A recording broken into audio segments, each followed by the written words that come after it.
കുറച്ച് ദിവസം കൊണ്ട് ഇവിടെ എല്ലാവർക്കും പനിയൊക്കെ ആയിരുന്നു. അതുകൊണ്ട് ജോലിയെല്ലാം അതുപോലെ തന്നെ കിടക്കുകയാണ്. ഒരുപാട് തുണിയൊക്കെ കഴുകാനുണ്ടായിരുന്നു. ഞാൻ എന്തായാലും രാവിലെ തുണിയൊക്കെ കഴുകി അങ്ങ് ഇടാമെന്ന് വിചാരിച്ചു. കുറച്ച് തുണിയെ എടുത്തിട്ടുള്ളൂ. ഉണ്ണിക്കണ്ണൻ തന്നെ കഴുകാൻ നല്ല പാടാണ്. അറിയാമല്ലോ, കുഞ്ഞു പിള്ളേരെ കഴുകി എടുക്കാന്ന് പറയുന്നത് നല്ല മെനക്കെട്ട പരിപാടിയാണ്.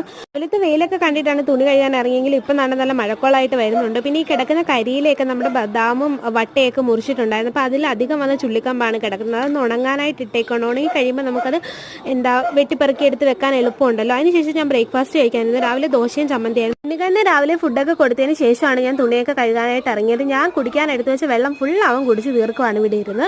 പനി ആയതുകൊണ്ട് ഇപ്പോൾ ഉണ്ണിക്കണ്ണനെ അംഗൻവാടി വിടുന്നില്ല. ഉണ്ണിക്കണ്ണൻ ആകപ്പാട് 2 ദിവസം അംഗൻവാടി പോയിട്ടുള്ളൂ. പിന്നെ ഉണ്ണിക്കണ്ണൻ പനിയായിപ്പോയി. അതിനുശേഷം ഉണ്ണിക്കണ്ണൻ പോയില്ല. പനിയൊക്കെ മാറിക്കഴിഞ്ഞിട്ട് ഇനിയിപ്പോൾ തിങ്കളാഴ്ച തൊട്ട് ഉണ്ണിക്കണ്ണനെ വിടാമെന്ന് കരുതുന്ന അംഗൻവാടിയിൽ. അവൻ്റെ ഒരു കുഞ്ഞു മാങ്ങ ഇരിപ്പുണ്ട്, അത് അവന് മുറിക്കണം. അതിന് ഞാൻ അവനൊരു പിച്ചാത്തി എടുത്ത് കൊടുക്കാനാണ് എന്നോട് ഈ പറഞ്ഞുകൊണ്ടിരിക്കുന്നത്. പക്ഷേ ഞാൻ കൊടുക്കത്തില്ല, അവൻ്റെ കൈ മുറിഞ്ഞാലോ, എനിക്ക് പേടിയാണ്. ഇന്നത്തെ വിശേഷങ്ങൾ ഇത്രയുള്ള. എല്ലാവർക്കും വീഡിയോ ഇഷ്ടപ്പെട്ടെങ്കിൽ സപ്പോർട്ട് ചെയ്യാൻ. Bye, see U.